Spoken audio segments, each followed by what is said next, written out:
All right, so March 8th, you guys can see there's a lot of snow still here. We're dealing with a lot of unusually cold, snowy conditions right now, but it's supposed to warm up here in the Okanagan.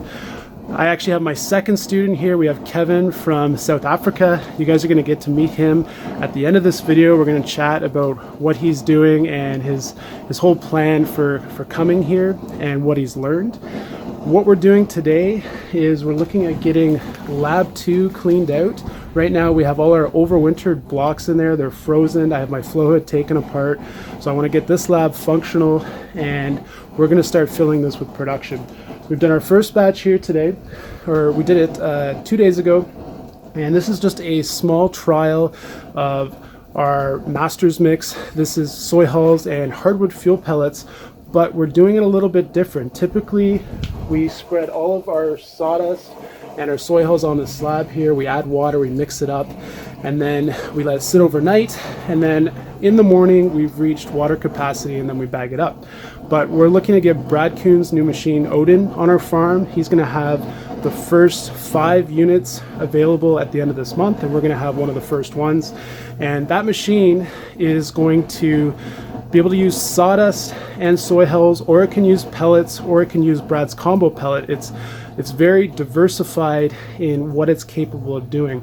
So we're experimenting today with a dry bagging technique, and Brad apparently has done this for all of last year before he had the combo pellet.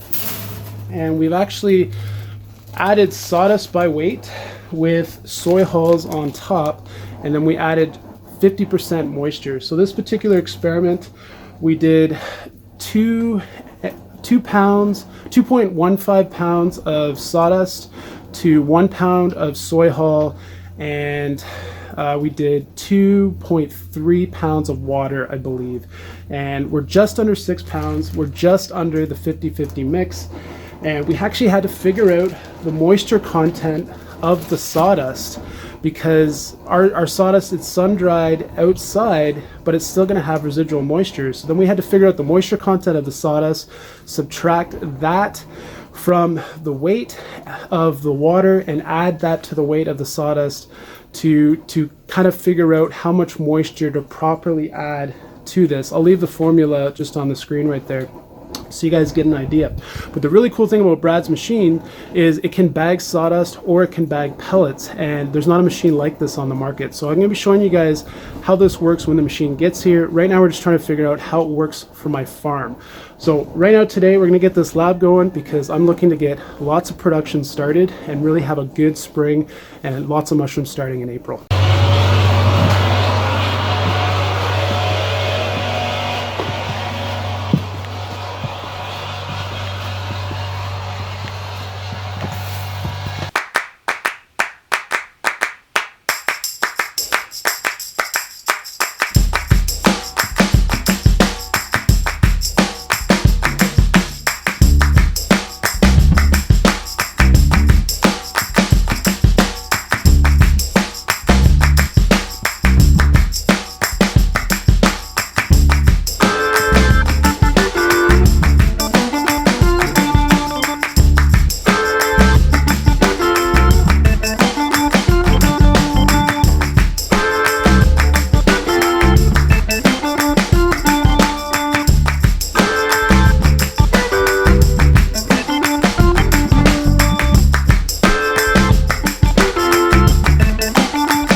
All right, so I have Kevin Keay from South Africa. Where are you from in South Africa again? I was born in Johannesburg and then moved to Cape Town when I was like 9 or 10. And you've been out here in Canada since 2010? Yeah, since 2010 I moved over here. Came over here with, I studied photography. And my college helped me to get a work visa over here. It was pretty hard to get. And in my first year here, started working on getting permanent residency, and eventually now to citizenship. And you've obviously got interested in mushroom cultivation, and that's why you're here taking the mentorship. Yeah, absolutely. I started got into medical marijuana, and that kind of led to medicinal mushrooms. And with a bit of experience with medicinal mushrooms, kind of got more into gourmet mushrooms. And in research into videos, came across What the Fungus. Very active on YouTube and seemed to see a lot of videos on there. And after researching, watching the videos, eventually saw a video on a mentorship course and jumped on that right away as soon as I saw that opportunity, and that's how I came here. So today's Friday. You're almost done the course, and we're kind of mid day into the work day today.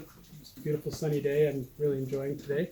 What do you think your biggest takeaway so far, if it's not too early or not too late to say that? No, not at all. So it's actually been quite interesting overall. My initial intent for coming to this course was to actually to move back to South Africa and to start up a business. That has kind of taken a different route, but this course in general has just been a big influence in the sense that me and my Mrs. Cassie, we're looking to get into this sort of lifestyle, and to be able to come here and to see your you and your Mrs. Faith, to see how you guys live, is just a huge inspiration to see exactly what we are just about to take the transition into in about 2 weeks. As far as the mushroom farm and everything goes, I would love to see everything in full production. I obviously completely understand it's a seasonal business and happy to be here at this time when I'm able to. But right now it's been good to kind of do a little bit of lab work. And when you're kind of doing these things at home as well, you're always thinking like, man, I wish I could ask someone something. And that's one thing I could maybe suggest someone else maybe coming on this course is, while you're doing stuff at home, really write down a question while you have the problem. I've found that I've had so many, and you're kind of doing your research on the go. But if I had those questions here, and I would have had them from the get-go, when you come here, you're kind of almost overwhelmed, and those questions kind of disappear out your head.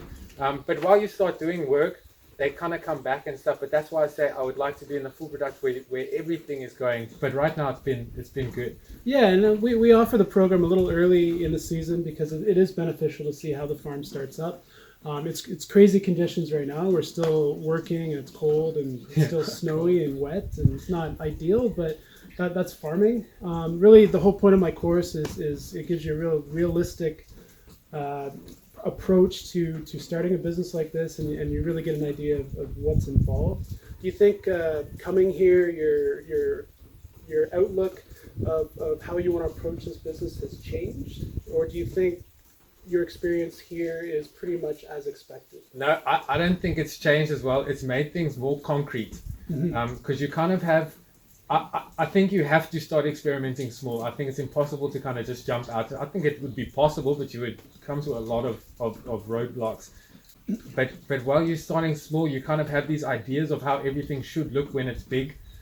But some of the things you can't expand from a small sterilization unit. You can't kind of make one bigger without kind of having some sort of knowledge at what you're doing. And to come in here and then seeing these steam sterilization tanks, then you kind of see, it starts to work out pictures and ideas as well, to think your setup is not going to look exactly like this. So maybe you would have some kind of different designs. But as far as that goes, that's been spot on. Kind of having those ideas and seeing like, it is exactly that. And that's how it works. So, and you're obviously going to come visit us again in April. Kevin has a unique opportunity where he's doing I guess it's like a woofer program in Kelowna. You're working for a farm for a month. And we'll be basically full production starting beginning of April. So you're going to get to at least come back here for a day and see what the farm's all about, which is awesome. And I look forward to seeing here. Maybe you can tell everyone here kind of your journey right now and how you're just kind of soaking up all this knowledge and maybe the path you're on. Yeah, absolutely. Yeah, really exciting actually.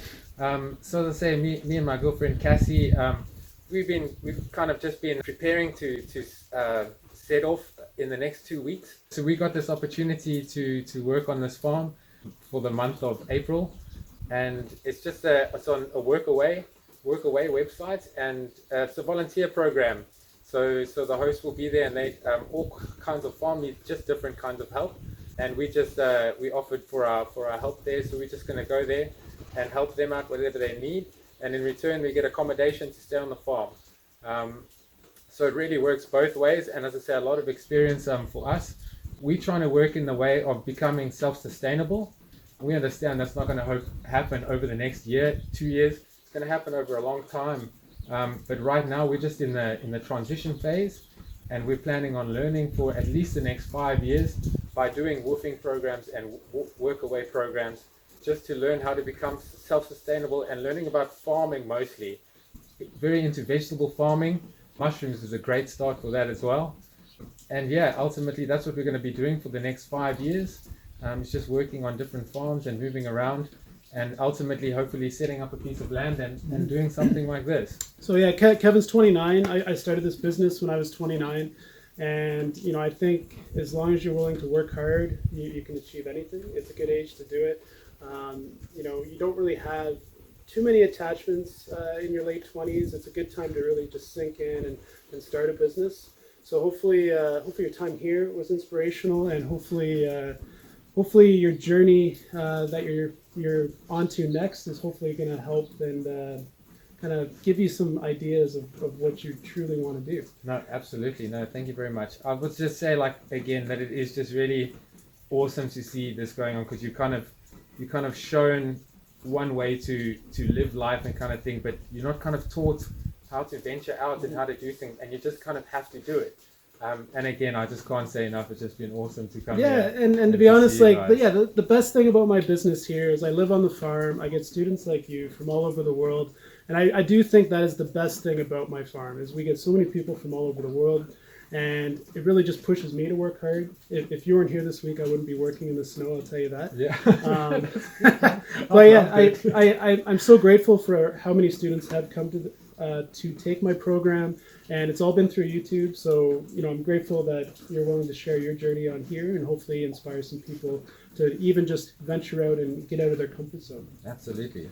So anyways, guys, thank you so much for tuning in. And this is Kevin Keay from South Africa, and hopefully I'll stay in touch and maybe show you what he's doing in maybe the next couple of years. Absolutely, man. Thank you very much. Thanks again, man. Thank you. Awesome, man. Thanks very much. That was really cool, man. I appreciate that. It should be good. As long as it's still filming. Yeah. Retake.